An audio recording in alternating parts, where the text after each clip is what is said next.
Feels great to meet you in person. Glad to be with you. Many people in this country became politically active, some of them for the first time, during the recent presidential campaign. They were working to end George Bush's presidency. A lot of them are now expressing despair and disappointment about the election results. I wonder what your feelings and thoughts are about the recent election and about the propaganda during the campaigns and now after the elections. Well, the despair is common, but it's a misunderstanding.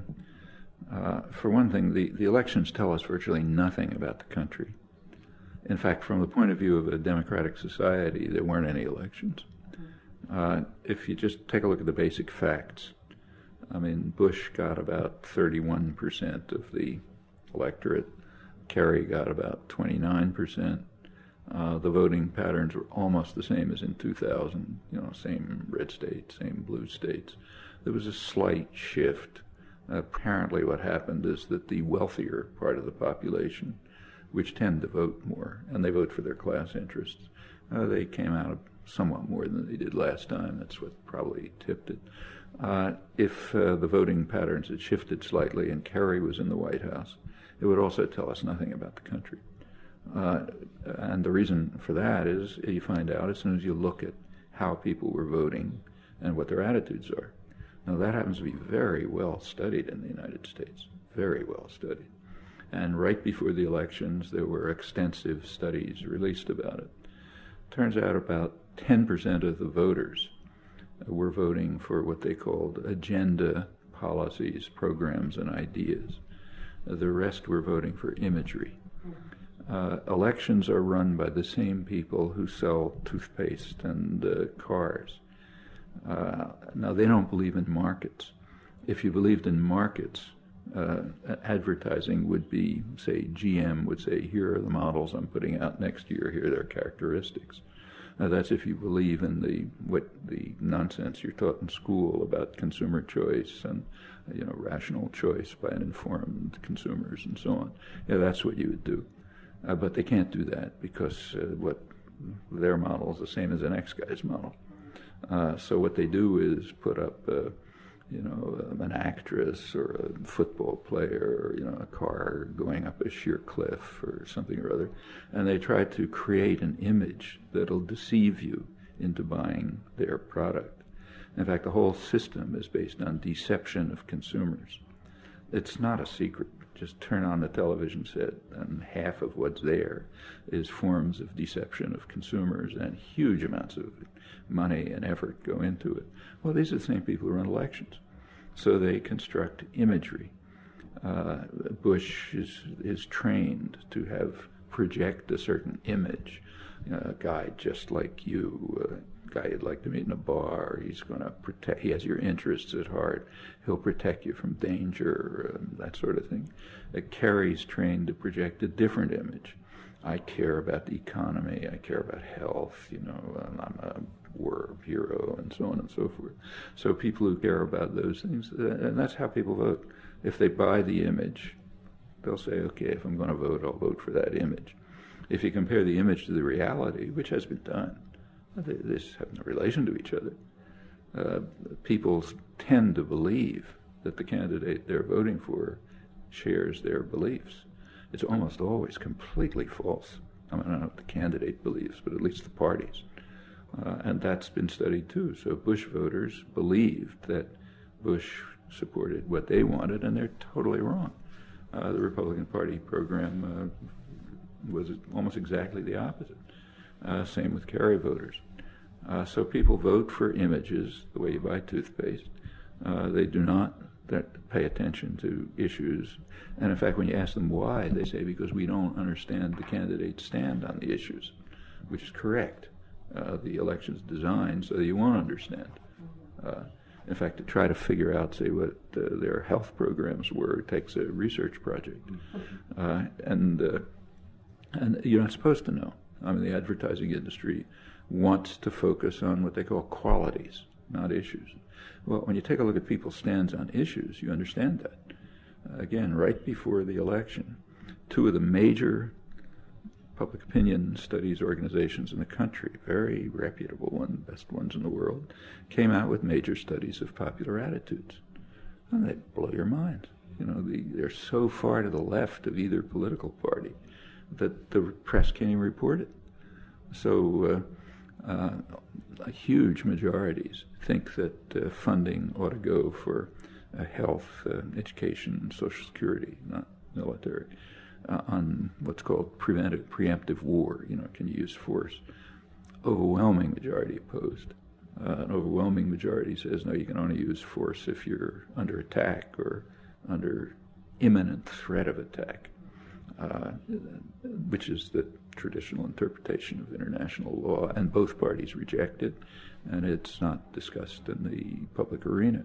Majority are in favor of signing the Kyoto Protocol, of subjecting the U.S. to the International Criminal Court, to the World Court, which the U.S. rejects.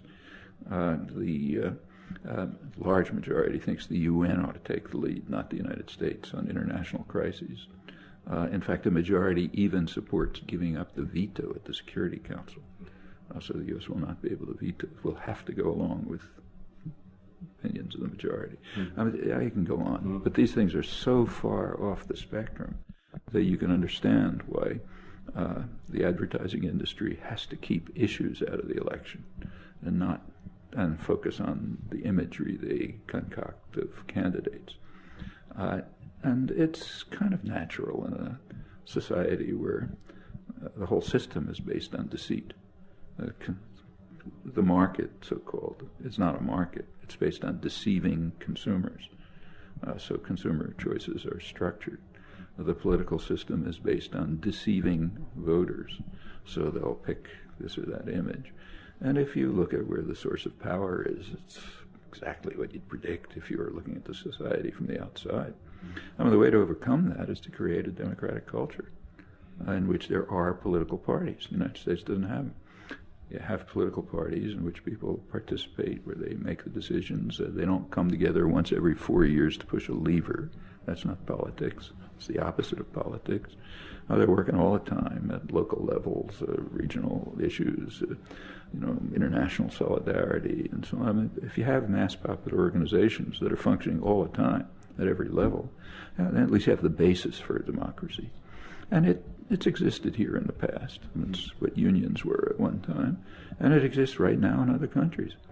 So take, say, the second biggest country in the hemisphere, Brazil. I mean, they actually have a democratic system. We don't. So in Brazil, voters didn't have to choose between two rich kids who went to the same elite university and joined the same secret society and are funded by the same corporations. They could vote for their own person. Very impressive figure who didn't have any higher education, a peasant, a steel worker, and so on. I mean, that's inconceivable in the United States. We don't have elections. We don't have a functioning political system. And the reason they could do it is because they do have it. I mean, the Landless workers movement is probably the most important popular organization in the world. And it's working all the time. It doesn't come out every 4 years to push a lever. The Workers' Party, which has all kind of flaws, serious ones, but nevertheless, it's a mass popular organization working at every level. There are professional associations that are acting. There's all. There are areas where the budget is popularly decided in Porto Alegre, for example, and that's the core of a democratic society. It's the basis of a democratic culture. If you don't have at least that, you can have formal elections, but not meaningful ones. And that is indeed the concept of democracy that's held here in elite opinion. And it goes right back to the Constitutional Convention, where Madison laid it out. The power has to be in the hands of the wealth of the nation. He said people who understand the needs of property owners and recognize that the priority of government is to protect the minority, the opulent, against the majority. The majority has to be fragmented in some fashion. And there have been 200 years of struggle about this, because people don't accept it. So they've gained a lot of rights, and In fact, we have a legacy of freedom, which is in many ways unique, but it wasn't granted from above. It was won from below. And the battle keeps going. I mean, the wealthy and privileged are always involved in an unremitting, bitter class war. They never stop for a minute. If one technique doesn't work, you shift to another one. And if the general population is willing to become pessimistic, which is what they want, of course, and to say, okay, we give up, yeah, then they'll do exactly what's in their interest.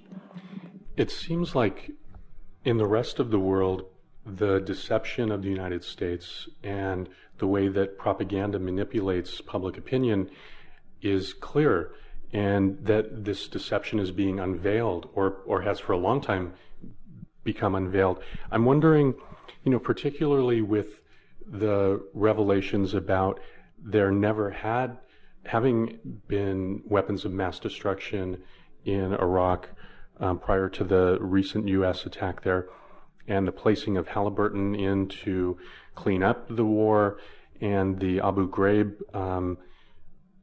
torture scandal, and even this week the news reports about there having been an execution of an Iraqi by a U.S. soldier. Do you think that this group of information that has been fairly recent is waking up people in the United States to the deception? See, I don't want to be impolite and critical, but what you've just reported is sophisticated propaganda. So let's say take the Marine who killed somebody in a mosque. I mean, as compared with what's going on in Fallujah, is that an atrocity? I mean, it isn't even a minor footnote. What's an atrocity is what you read on the front page of the New York Times, where you have a picture, front page picture, of patients and doctors lying on the floor manacled, and the soldiers standing guard over them, and the front page story tells you proudly American soldiers broke into Fallujah General Hospital, forced patients out of their beds to lie on the floor with handcuffs. That's a war crime. I mean, the Geneva Conventions state explicitly, that's the foundation of modern humanitarian law, it's the supreme law of the land in this country. It says that hospitals must be protected at all times by all forces in the country. So what the New York Times is telling us, loud and clear, is that our president is a war criminal. In fact, what they're also telling you, if you read U.S. law, is he's subject to the death penalty under U.S. law, because the War Crimes Act of 1996, passed by a Republican Congress, states that grave breaches of the Geneva Conventions are war crimes punishable by death. Okay, so what the Times is telling us, that the entire White House is subject to the death penalty for this act alone. Then they go on to describe the war crime. New York Times, let's keep to the best newspaper. They say, well, this was an achievement because the Fallujah General Hospital was a propaganda center for the insurgents. Why? Because it was producing inflated reports of casualties. Well, first of all, how do they know they were inflated? Because our leader told us so. And we have to be like North Korea. If our leader says something, it's automatically true for the front page of the greatest newspaper in the world. But putting that aside, suppose they were reporting casualty figures. Why is that propaganda for the insurgents? I mean, it means they're breaking our propaganda rules, which is that you see what's happening to the victims. I mean, we don't embed reporters with Iraqis. No, we embed them with U.S. forces, just like the Russians did in Afghanistan, the model. So then they'll report from our side, So in fact, the reason they're going after this Marine is because he's vulnerable. See, that Marine, whoever he is, he's not somebody like us, kind of nice, educated people wearing ties, sitting in air-conditioned offices. He's probably some kid from disadvantaged background. They're shooting at him from all over the place. He doesn't know what the hell he's doing. So he lost it. Okay, so we can criticize him because he's somebody else, How about criticizing the guys who sent him there? I mean, they're the criminals. Like in the Nuremberg Tribunal, they didn't go after the soldiers. They went after the German foreign minister. He was hanged, okay, not the soldiers. Same with My Lai. I mean, half-educated, half-crazed GIs in the field, who didn't know who's going to shoot at them next. Okay, they carried out a massacre. My Lai was a tiny footnote to a major mass murder operation, Operation Wheeler Wallowa, which was organized by nice people like us, educated Harvard graduates, air-conditioned offices, so therefore they're immune. The real criminals are immune, but you can go after some minor person who you can say, well, bad apple, not like us good guys. This is all propaganda. In fact, the whole invasion of Fallujah was very much like Srebrenica, which we consider the ultimate crime. In Srebrenica, the Serb forces, who didn't just attack out of nowhere. I mean, Srebrenica was a protected area that was being used to attack Serb villages. And they knew they were going to react. There's a big Dutch government report on this.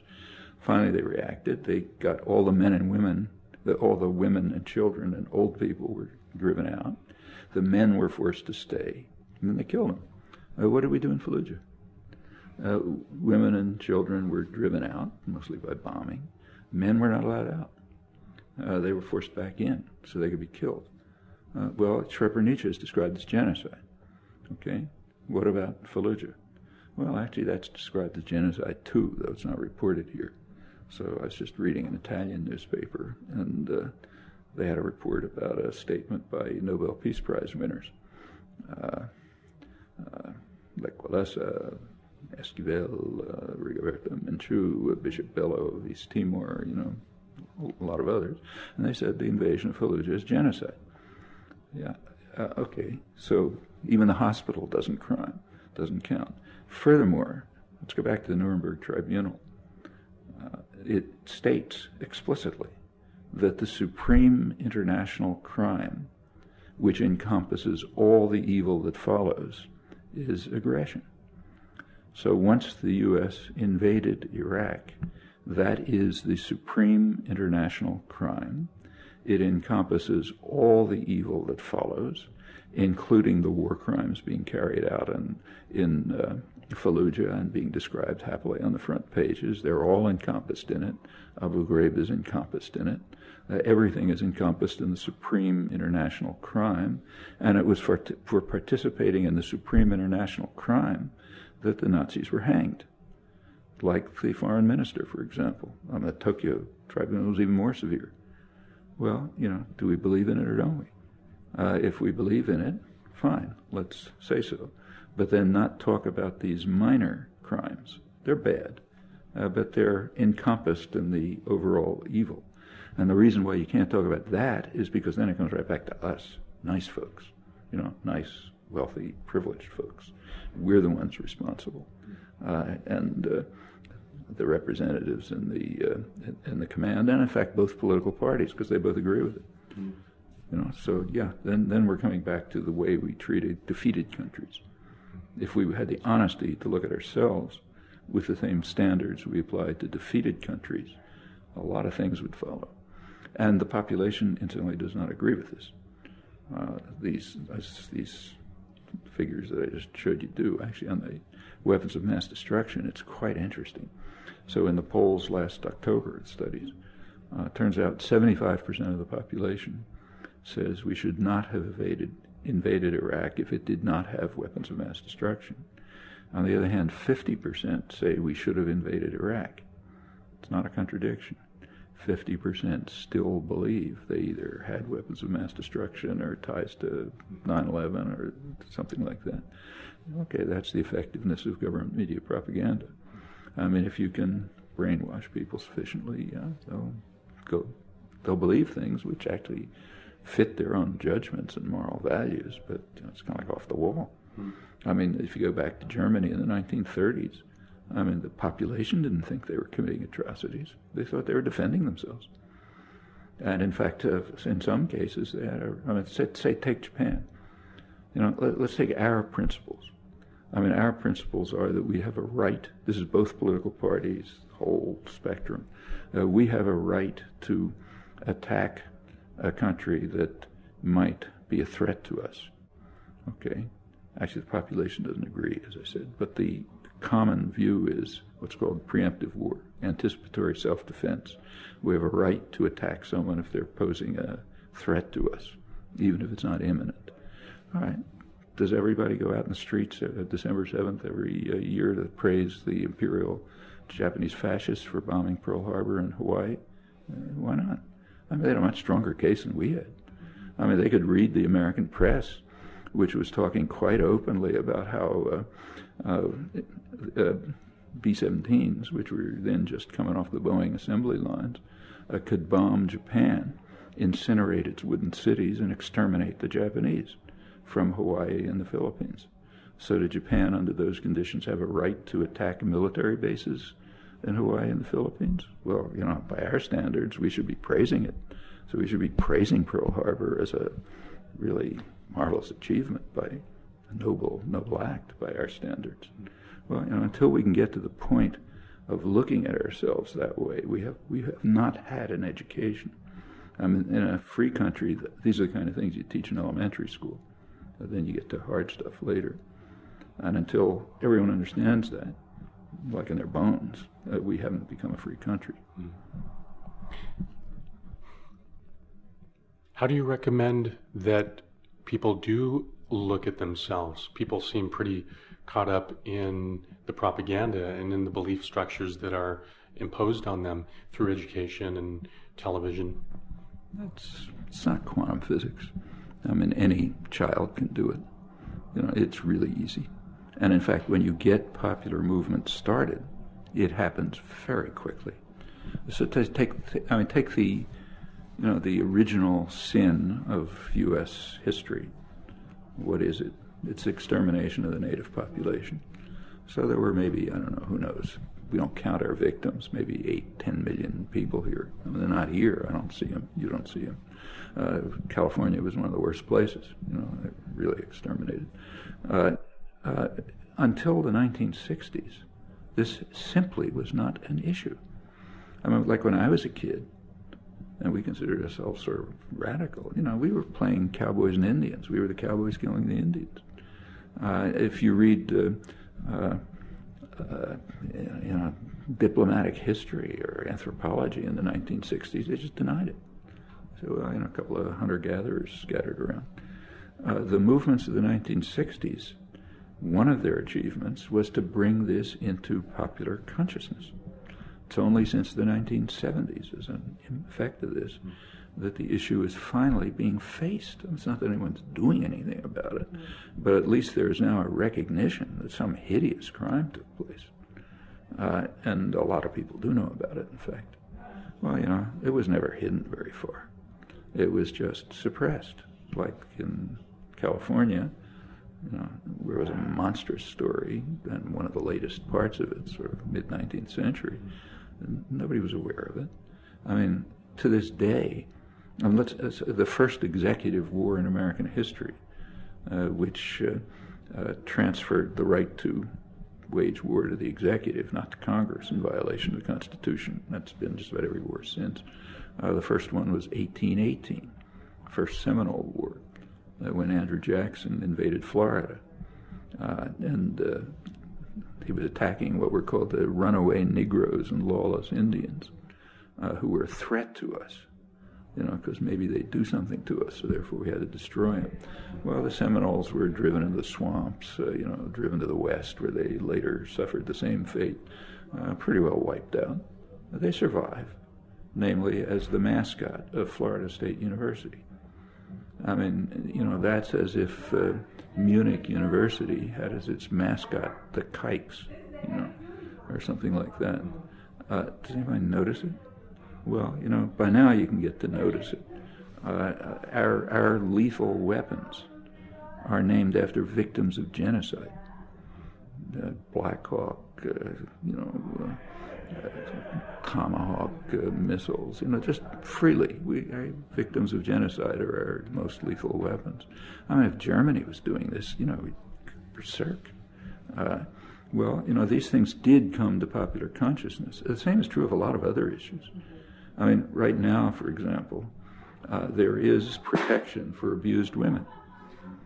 Okay, so like the police have, even in professional towns, like where I live, there's you can get a 911 call for domestic abuse, and they're trained police who come. There are women's supports groups. There's laws about it and so on. It wasn't true in the 1960s. I mean, that's just life. Husband wants to beat you up. Yeah, this is the way you're supposed to be. Well, people weren't, and in fact, women weren't aware of it. I mean, you go back to, say, my grandmother, she would not have considered herself oppressed, because that's just what life was. And when you get to my mother, she did resent it, but she didn't try to change it. When you get to my daughter, I mean, like, forget it. It's not going to happen for a second. Okay, that's a change in popular consciousness. And it came through popular activism. And the same is true of everything else. I don't think you can think of a case where rights have been granted from above. I mean, that's the way it's written in history. This great man gave us rights. If you actually look at what happened, they were won from below. And the great man was dragged kicking and screaming into signing something. And it does happen. It happens right in our recent lifetimes. It's happened significantly. I want to hear the relationship that corporations have in all of this. You've said that corporations grew out of the same soil as other forms of the 20th century totalitarianism, out of the same thinking that led to fascism and Bolshevism. Tell me about the relationship between corporations, media, and the government. Well, corporations actually do have the same intellectual origins as fascism and Bolshevism. They come sort of out of, kind of neo-Hegelian ideas that were developing in the late 19th century about organic entities which have rights over and above individuals. Classical liberalism was, in theory at least, that people of flesh and blood had rights, not abstract entities. But the corporate systems that were being developed, toward the end of the century, had a different conception. The organic entities have rights. And this took various forms. One of them's fascism, one's Bolshevism, which were varied, and another is corporatism. How did government come in? Well, actually not much. It's mostly the courts. I mean, the courts, over the years, gradually, a corporation back, say, in the early 19th century, say where we are, Massachusetts, it would be, local people getting together in a town meeting and deciding to build a bridge across a nearby river. They could incorporate to carry that out. In fact, municipalities were corporations. And once you carried it out, dissolve the corporation. And it gradually was changing through the 19th century, but by the early 20th century, the court stepped in radically, and there's radical judicial activism, and they granted corporations, these legal fictions, the rights of persons. Okay, that meant they get freedom of speech, they get freedom from search and seizure, which means they're unaccountable, can't know what they're doing. They can advertise freely. They can, and of course, they're immortal persons, and huge. Later court decisions, by say around the First World War, made the rational decision that these have to be completely pathological persons. They have to be committed by law to actions that we would regard as pathological if ordinary people did them. They have to be dedicated solely to maximization of profit and market share. If they do anything decent, that's illegal. Okay, it's like saying every person has to be a torturer, and if you don't, it's illegal, we put you in jail. That's about what it amounted to, and it made sense. It said, look, they're owned by their shareholders, and shareholders have a right to profit. If the manager does something decent that cuts profit back, actually, there was an exception granted. You can do something decent if it's purely hypocritical. So, for example, a drug company can hand out drugs in the slums as long as there's a television camera following it, because that improves market share. So, therefore, that's legitimate. In fact, one decision in the 60s, court decision, actually urged corporations to carry out humane acts because it said otherwise an aroused citizenry will discover the privileges that you have and will take them away from you. So therefore, you should go out of your way to look decent. I mean, that's still within the law. The new trade agreements, like, say, NAFTA and the World Trade Organization, I mean, they grant corporations rights incomparably beyond persons. So, like, if General Motors goes to Mexico and sets up a plant, they have to receive what's called national treatment. They have to be treated like a Mexican person, corporation. I mean, if a Mexican of flesh and blood comes to New York and asks for national treatment, if he's lucky, he'll be sent back to Mexico. If he's unlucky, he'll end up in Guantanamo or somewhere. But and this goes on across the board. So a corporation, or for that matter any business, is simply a form of tyranny. It's a private tyranny. It's as close to totalitarian as anything humans have devised. Orders come from above, they're handed down below. You know, your junior manager takes them and gives them down below. At the bottom, you can rent yourself to it. It's called getting a job. And you can buy their stuff. But there they want to make sure that you don't have a market, that you don't have informed consumer choice, like they teach you in economics departments. That's not allowed to exist. You have to have massive deceit, so you can't have informed consumer choice. That's why they spend hundreds of billions of dollars a year in advertising. That's the system. Does it have any legitimacy? No, zero.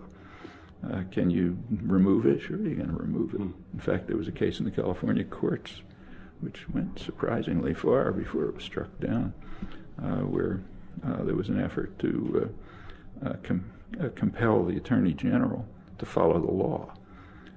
The law requires that the Attorney General take away the charter from corporations involved in criminal acts. The corporation in that case was Unical. They were charged with criminal acts in California, like, pollution and stuff like that, and also using slave labor in Burma. Those are criminal acts under U.S. law. So the Attorney General was requested to apply the law. Well, to everyone's surprise, it actually went through a couple of levels of the courts before they found some deceitful way to strike it down. But with enough popular pressure, that's perfectly possible. And there's no reason why such institutions should exist, and why they shouldn't be under popular democratic control at every level. But that's all certainly within range. I mean, it's not going to happen by itself. I would like to hear more about the direction that our society could take. And sometimes you've described it as a democratic society. Sometimes you've used the word anarchism. And I want to ask you something specific about anarchism. In a 1976 interview on the BBC, focusing on your ideas regarding anarchism, you were asked how much the success of an anarchist society depends on a fundamental change in the nature of people's motivation, altruism, and sophistication. And you answered that it not only depends on it, but in fact the whole purpose of libertarian socialism is that it will contribute to it. On the one hand, it requires that spiritual transformation, and on the other hand, its purpose is to create institutions that will contribute to that transformation. Please tell me more about the connection between spiritual transformation and institutional transformation, and this quality of simultaneous personal and social change, how they feed each other. It's really pretty simple, and it goes right back to the Enlightenment and the origins of classical liberalism. So if you read, say, Kant, at the time of the French Revolution, there was a lot of screaming about the tyranny of the rebels, and he wrote that, they shouldn't do bad things, but we have to understand that the only way to, you can't be given freedom. You have to win freedom, and then you have to internalize what it means to be free. So you have to create institutions in which you can be free. You'll probably misuse them, but through having them, you'll gain the discovery of your own conception of freedom. And that's the way everything works. I mean, take, say, women's rights. That was a combination of change of spiritual transformation and institutional change. And you can't really say which came first. I mean, the women's movement started with consciousness-raising sessions. Women would get together and talk to each other. and get to understand that that we first understand you are being oppressed. Most people don't realize they're being oppressed. You say, okay, that's the way the world is. Like even slaves didn't think they were oppressed. That's just the way it was. Like I said, my grandmother didn't feel oppressed. It's just the way it is. It's like the weather. First, people have to understand, yes, we're being oppressed. The structures of domination that exist have no legitimacy. And to get to understand that is extremely hard. Even quite apart from the costs of resisting it, which are real, certainly at the early stages, but even just getting it internally. Well, as that comes along, you start getting institutions that support it. Like, for example, support groups. Finally, even the law and the police departments. Yeah, now they support it. Okay, or granting legal rights, say family leave, which now in many places you have for both parents. In other countries, way more, but here a little too. Well, so there's a combination of internal liberation, spiritual transformation, if you like, and building of institutions which support it and transfer it on and enable you to realize it. Mm-hmm. And that's true of every aspect of life. Mm-hmm. And it's true of democratic societies. It's true of the business world. In fact, it's taken a huge amount of effort to drive these notions out of people's heads. So if you go back to the early stages of the Industrial Revolution, which happened to be right around here, Lowell and Lawrence and stuff, the textile mills, the workers there were running their own newspapers. That was the period of the freest press in the history of the United States. There were worker-run newspapers, there were community newspapers, they were bigger than the scale of the commercial press, and people were participating in them. So the working people in the plants at, say, Lowell, who were mostly young women from the farms or, Irish artisans from the slums, were expressing themselves. They never heard of Marx, they never heard of anarchism. It's just what they were expressing themselves.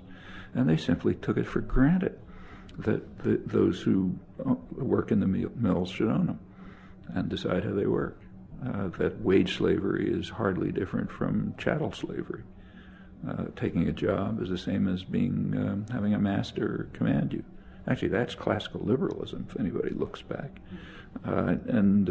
They condemned the industrial system because it was turning them into serfs and taking away their culture and their freedom and their independence and turning them into robots and so on instead of free people.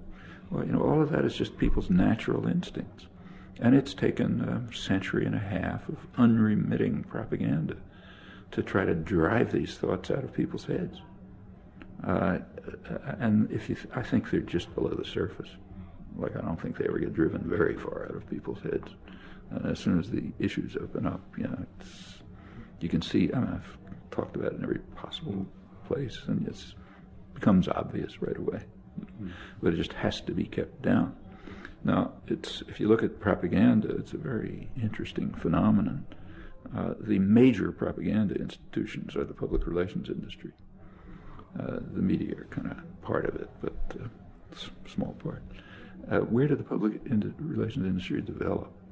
Well, it developed in the freest countries in the world, the United States and England. It did not develop in dictatorships and so on. And there's a good reason for that. As people win freedom, elite groups recognize they cannot control them by force anymore. So they're going to have to control their opinions and attitudes.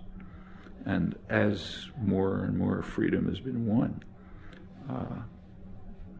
privileged groups, state-private power is usually an amalgam, figure out other ways of controlling people. You can't do it by force, you do it by opinion and attitude. And you see this pretty dramatically. So if you go back to, say, Franco Spain, dictatorship, they published things very freely, more freely than here. As bookstores were selling Marxist literature, overthrow the state, whatever you want. And they didn't care that much because the people walking around Madrid passed by the big torture chamber in the center of the city and they could hear people screaming. So, okay, you want to talk. That's what will happen to you if you ever do anything. By the time you get rid of torture chambers in the center of this city, and fear of security forces violence, because you just won too much freedom, well, then you have to turn to more subtle techniques to control people, and that's where all this comes from. And it's pretty self-conscious. You take a look at the advertising literature, they say it straight out. And same with elections. And if you really want a good picture of the period we're going through now, the best expression of it that I know remains a book that came out about 30 years ago in reaction to the 1960s. The 1960s scared the daylights out of everyone. There was just too much freedom, too much democracy. People weren't under control. And there was a book, an interesting book called The Crisis of Democracy, which wasn't from the right. It was coming out of the liberal internationalist sectors, Trilateral Commission. It's the people who were in Carter's cabinet, basically. Same ones in Europe and Japan. And they were talking about the crisis of democracy. The crisis is worth reading. The crisis is that there's too much democracy. The 60s were just getting people energized. People who were supposed to be passive and apathetic, like young people and women and the elderly and working people and everyone. They were suddenly pressing their demands. And that won't work. We need more what they call moderation in democracy, because they're kind of overwhelming the functions of the state. It's kind of like a hidden, unstated premise there, that the function of the state is to provide, is what Madison said, to protect the minority, the opulent, against the majority. So nobody in the book says that corporations ought to stop lobbying. In fact, lobbying was going up through the sky at that point, because they have the right to control the state. The ones who don't have the right are what they call special interests, like the entire population. They're all special interests. So they have to be shut up and returned to apathy. And it's the same with the schools. Like they said, the institutions responsible for the indoctrination of the young, it's their phrase, aren't doing their job. Young people are getting too free and independent and thinking for themselves and so on. So they have to do a better job of indoctrination. They even said the press was too free. If you look back at the press, it's mind-boggling. They said if the press continues to be too adversarial, we'll have to have government controls on it. These are the liberals. Okay, right about that time, it's part of a wave of reaction to what was going on in the 60s, and went on even more in the 70s and the 80s, because the big popular movements are not the 60s. The women's movement, for example, was the 70s. The environmental movement's the 70s, the anti-nuclear movement's the 80s, solidarity movement is the 80s, big global justice movements are the 90s. So you have to keep trying to beat it down, because it just won't go back into its shell. And you get a whole lot of changes at that point. That's when the whole neoliberal business starts. If you take a look at the neoliberal economic principles, there's no economic motivation for them. In fact, they're harmful to the economy, but they are very anti-democratic. Every single element of the neoliberal package is an attack on democracy, and that's well understood. Freeing up financial flows. Now, that wasn't done for reasons of economic efficiency. What it does is, and this is well understood, it takes away from governments the capacity to make decisions. That's why Brazil today can elect, kind of a left social democrat, and he can't do anything. He's got to follow the same reactionary policies because there'll be capital flight and attacks on the currency and so on. So thanks to Clinton and others, these countries are now in stranglehold of international financial markets. That's the point of breaking down the financial controls that held in the 50s and the 60s. Privatization is the same thing. There's no economic motive for privatization, but just by definition, takes things out of the public arena, puts them in the hands of private tyrannies. Why does Bush want to, the Bush guys want to destroy Social Security? Is it for economic reasons? Well, partly. Like Wall Street will get a bonanza, but that's not the main point. The main point is that it takes things out of the arena of public choice, public decision. And in fact, here there's a deeper reason. Social Security is based on an idea that you really have to beat out of people's heads. Like, I care about somebody else. Mm-hmm. See, Social Security is based on the idea that I'm supposed to care if a disabled widow across the street doesn't have enough food. Mm-hmm. And you got to drive that out of people's heads. A lot of education is devoted to that. It's to getting people to be purely individualistic. I'm out for myself. And I mean, I hear that from students. You know, I mean, I didn't do anything to that disabled widow. Why should I take off from my $500,000 a year income to give her 5 cents? You know, I'm not responsible for her. You know, if somebody didn't take care of her, it's her problem. In order to turn people into pathological monsters like that, it takes a lot of indoctrination, and getting rid of Social Security is part of it. It undercuts the conception that you care about each other. And it goes on at every level. How well do you think the global peace movement is addressing private control of capital? And also maybe comment on the terminology, the language being used. Often activists are calling themselves part of the anti-globalization movement, coming from the globalization movement, which started off as being a good thing, people being part of one world. Well, globalization comes from the left. I mean, that's why every union is called an international. I mean, the goal of the dream of the left and the working class movements from the 1900s were to have international solidarity. So that's globalization among people. But the way the term is used now, globalization means transferring control to narrow sectors of state-private power. That's what's called globalization. That's nothing to do with globalization. If you talk about, say, any used neutrally, globalization just means various forms of international integration. Okay, well, you can have a particular form that's geared to the interests of investors and lenders and corporations and so on, and that's what's officially called globalization. And unfortunately, it's right to protest against that, but unfortunately a lot of activists have accepted the propaganda and call themselves anti-globalization, which is a term that should never be used. I mean, in fact, sometimes it's comical. Like you go down to Porto Alegre where the World Social Forum is meeting, and there's people from all over the world, every walk of life. I mean, Indian women, everything. And they're saying we're against globalization. Well, what are you doing? What you're doing is the ultimate in globalization, but at the level of people. You're bringing people from all over and from every, manner of life and so on, from every country, to work on their common problems.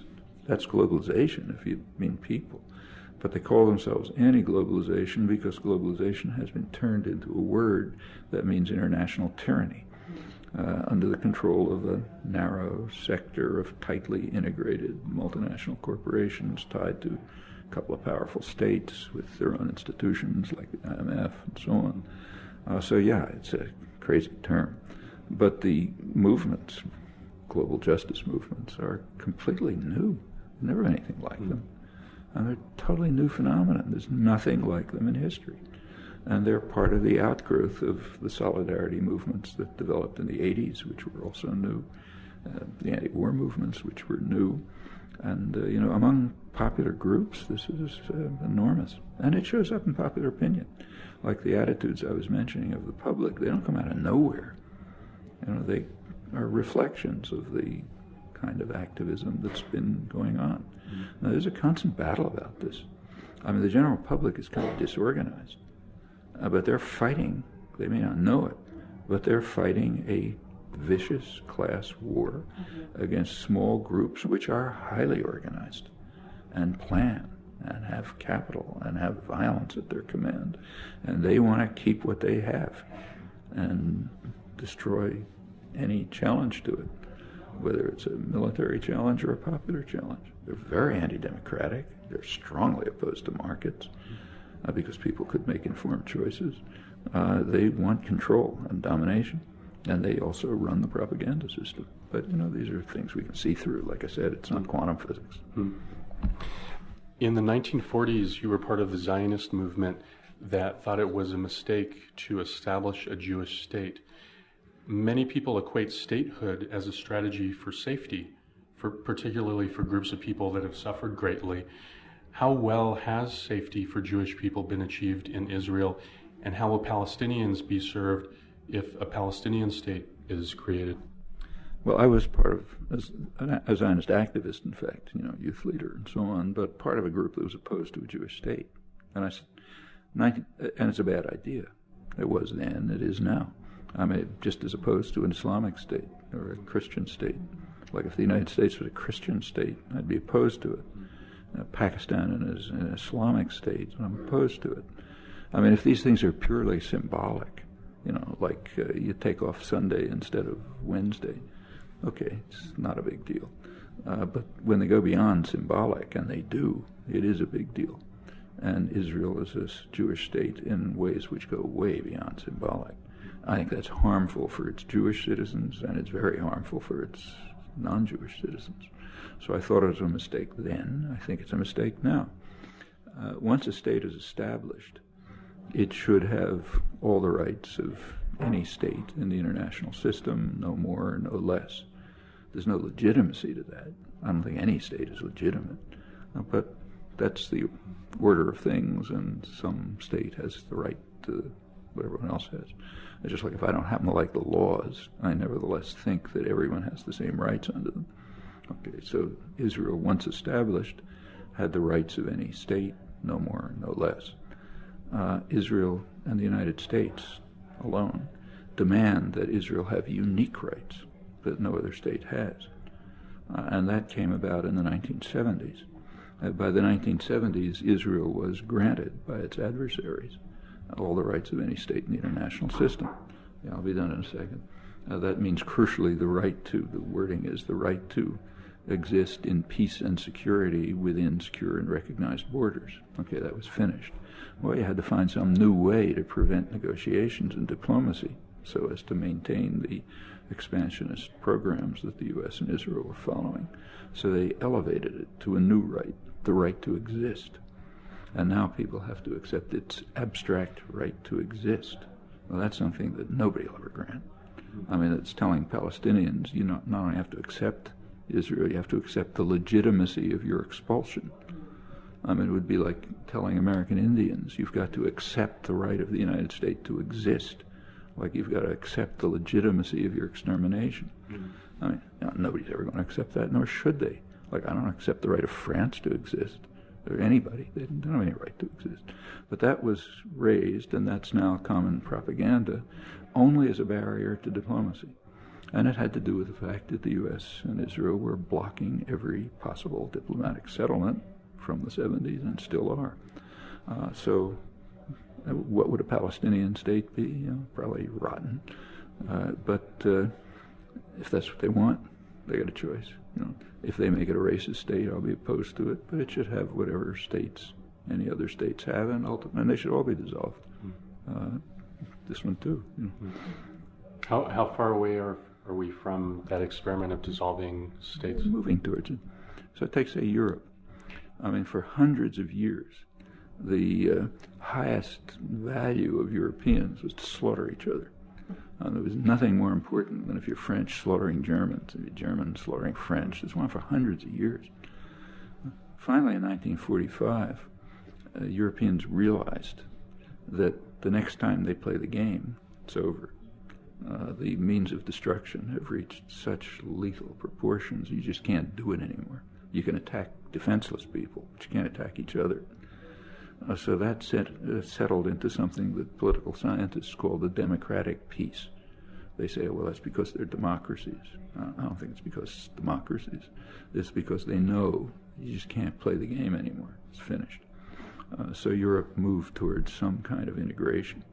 And it's doing it in a complicated fashion, and part of it is the dissolution of the state structures. So take, say, Catalonia. Catalonia is one of the steps towards dissolving what people there call the Spanish state. Like, they don't say they're living in Spain. They say they're living in the Spanish state, but in an autonomous region of it. And same in the Basque region, same in Wales, same's happening elsewhere. There is a move towards a more reasonable form of human life in which people have autonomy, whether it's community or ethnic or some other mode of interaction, whatever it may be. They have their own languages, their own cultures. You go down to downtown Barcelona now on Sunday morning. I've been there. You have too. You see people streaming in to the cathedral in the center of town, doing traditional folk dances, traditional music, and all this kind of stuff. Yeah, that's reviving an indigenous culture that had been suppressed. It was never destroyed, but it was suppressed. It's coming out. Well, okay, that steps towards dissolution of a state system, but it's illegitimate.